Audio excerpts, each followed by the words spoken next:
नमस्कार. आज आपण पाहणार आहोत गणेश परिचय.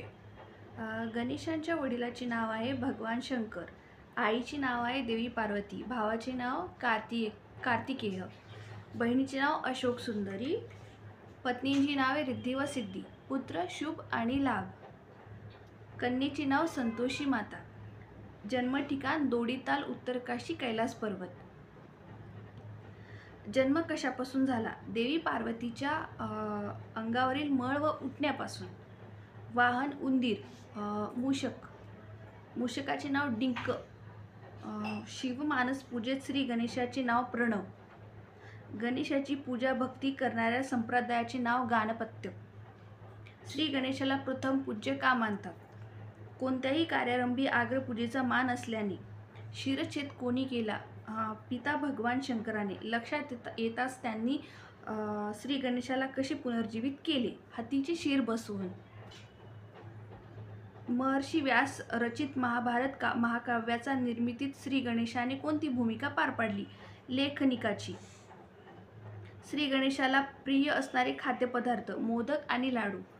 आवडता रंग व फूल लाल जास्वंद. प्रियपत्री दुर्वा शमीपत्र. हातातील मुख्य अस्त्रे कोणती? पाश व अंकुश. नारद पुराणानुसार श्री गणेशाची मुख्य 12 नावे कोणती? सुमुख, एकदंत, कपिल, गजकर्ण, लंबोदर, विकट, विघ्ननाश, विनायक. श्री गणेशाची आरती कोणी लिहिली? सुखकर्ता दुःखहर्ता ही लोकप्रिय आरती समर्थ श्री रामदास स्वामी यांनी लिहिली. आपण सगळे दरवर्षी गणपती का बसवतो? आपल्या धर्मग्रंथानुसार भगवान वेदव्यास ऋषी यांनी महाभारत एक महाकाव्य रचले, परंतु त्यांना त्यांचे लिखाण करणे शक्य होत नव्हते. म्हणून त्यांनी श्री गणेशाची आराधना केली आणि ते प्रसन्न झाल्यावर गणपतीला लेखनिकाचे काम सोपण्यात आले. त्यासाठी गणपतींनी होकार दिला. हे लिखाण दिवस रात्र चालले होते, त्यामुळे गणपतीला थकवा आला आणि उष्णतेने शरीरातील पाणी कमी झाले. अशा वेळी गणपतीच्या शरीराचे तापमान कमी व्हावे म्हणून व्यासांनी श्री गणपतीला मृत्तिकाचे म्हणजे मातीचे लेपन केले आणि भाद्रपद शुक्ल चतुर्थीला गणपतीची यथासांग पूजा केली. मातीचे लेपन केले म्हणून गणपती आखडून गेला, यास्तव त्याला पार्थिव गणेश असे नाव पडले.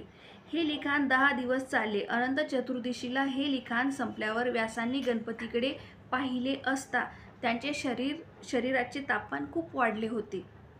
असे जाणवले ते तापमान कमी व्हावे आणि गणपतीच्या अंगावरची माती निघावी म्हणून व्यासांनी गणपतीला पाण्यात विसर्जित केले. या 10 दिवसात व्यासांनी गणपतीला खाण्यास वेगवेगळे पदार्थ दिले. तेव्हापासून गणपती बसवण्याची प्रथा पडली. ती प्रथा आजही अव्याहत आणि अखंडपणे चालू आहे. श्री गणेशाची कृपा आपल्यावर सदैव राहो हीच गणपती बाप्पाच्या चरणी प्रार्थना. श्री स्वामी समर्थ. अवधूत चिंतन श्री गुरुदेव दत्त समर्थ. श्री स्वामी समर्थ.